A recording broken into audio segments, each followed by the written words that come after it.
आएंगे वो हमारे, मेरा आएंगे बेईमान गद्दार। क्या दिल्ली में बैठे महाराष्ट्र के डिप्टी सीएम एकनाथ शिंदे को जो टास्क बीजेपी से मिला था उसे पूरा करने में वो नाकामयाब हो गए? क्या शिवसेना उद्धव के 9 सांसदों में से 6 सांसदों ने दिल्ली में बुलाई गई इमरजेंसी बैठक में हिस्सा लिया?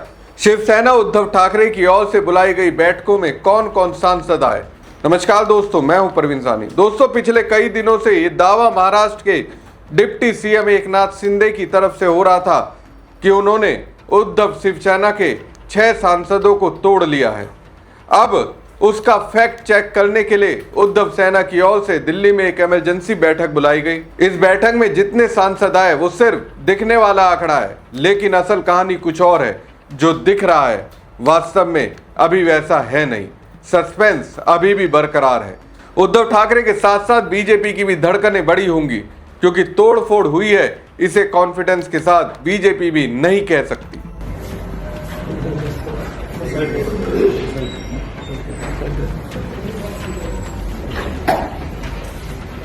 सर 3 ही और भी आ रहे हैं।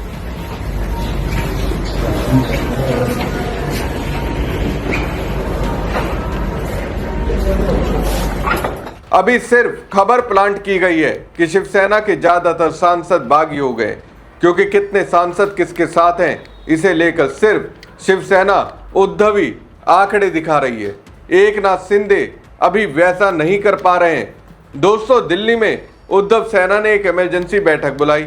ये इमरजेंसी मीटिंग ऐसे वक्त में हो रही है जब एक दिन पहले ही खबर आई थी कि बागी गुट ने पार्टी के 9 लोकसभा सांसदों में से 6 का समर्थन होने का दावा किया है और लोकसभा स्पीकर ओम बिरला से संपर्क किया है।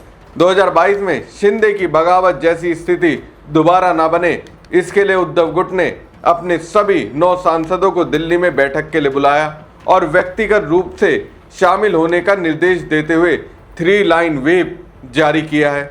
संजय राउत ने संसद पहुंचने के बाद मीडिया से बात करते हुए कहा कि जो आएंगे वो हमारे और जो नहीं आएंगे वो बेईमान और गद्दार हैं।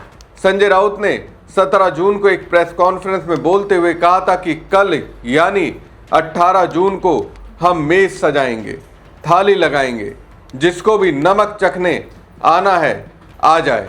अगर आज की स्थिति देखी जाए तो अभी तक अनिल देसाई, अरविंद सावंत, राजा भाऊ और संजय राउत बैठक में शामिल होने पहुंचे हैं। सांसदों की उपस्थिति दर्ज करवाने के लिए एक कॉपी भी तैयार की गई थी। तो कुछ सांसद आए। ऐसे में सवाल आपके सामने होगा कि क्या बागी सांसद वाकई में शिंदे सेना के साथ हो गए?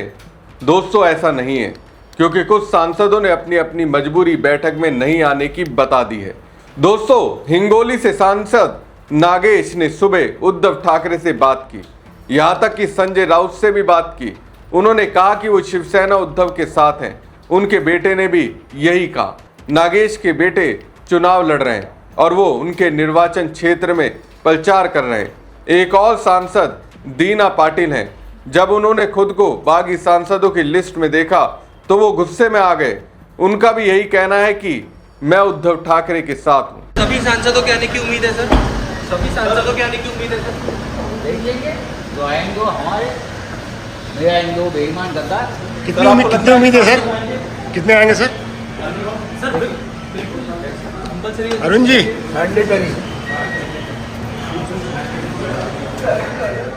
तो संजय राउत साफ कह रहे हैं कि जो बैठक में नहीं आएंगे वो गद्दार और बेईमान। कुल मिलाकर दोस्तों, जो दिख रहा है उसके मुताबिक शिवसेना उद्धव के साथ कुछ सांसद मौजूद हैं, लेकिन जो नहीं दिख रहे उसकी अगर काउंटिंग की जाए तो 2 सांसद तो ऐसे हैं जिन्होंने कंफर्म ये कह दिया है कि वो उद्धव ठाकरे के साथ हैं।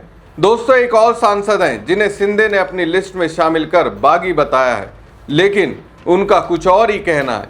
ये सांसद हैं ओम राजे। उन्होंने कहा कि उन्होंने अब तक कोई राजनीतिक फैसला नहीं लिया है। पवन राजे मर्डर केस में मेरे और मेरे परिवार के लिए सबसे महत्वपूर्ण है। इस केस का अहम फैसला 20 जून को आएगा। ये फैसला आने के बाद ही मैं मीडिया से बातचीत करूंगा और अपना अगला रुख साफ करूंगा। तब तक मैं किसी और बात पर बात नहीं करूंगा।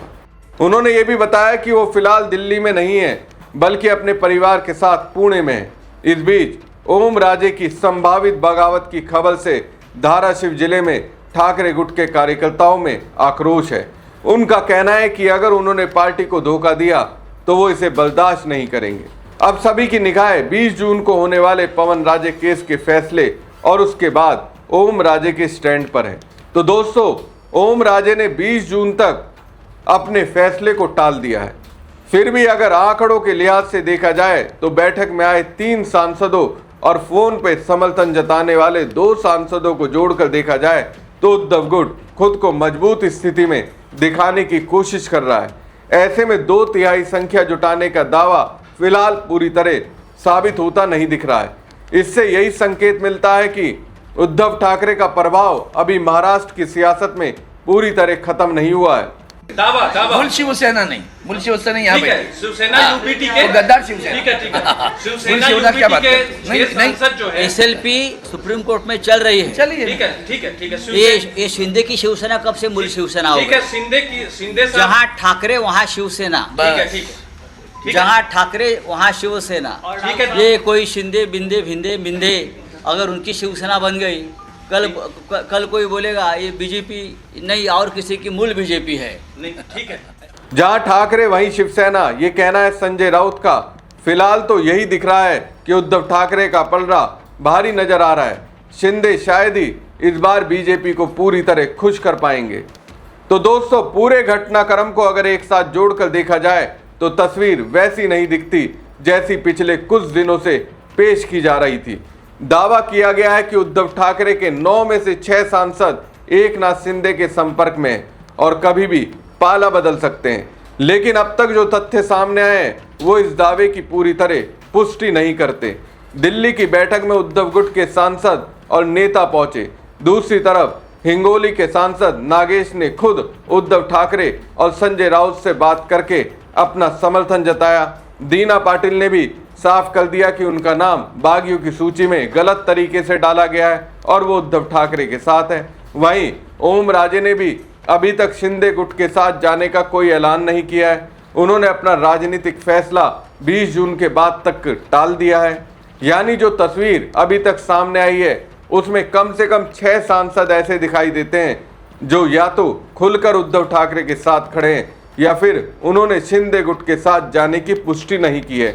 ऐसे में 2/3 सांसदों के समर्थन का जो दावा किया जा रहा था वो फिलहाल जमीन पर साबित होता नजर नहीं आता। यही वजह है कि उद्धव ठाकरे खेमे में राहत है और बीजेपी शिंदे खेमे को अभी भी इंतजार करना पड़ रहा है, क्योंकि राजनीति में सिर्फ अफवाहों और दावों से दल नहीं टूटते, उसके लिए संख्या भी दिखानी पड़ती है। और फिलहाल संख्या के खेल में उद्धव ठाकरे पूरी तरह घिरे हुए नहीं है, बल्कि मुकाबले में मजबूती से खड़े दिखाई दे रहे हैं।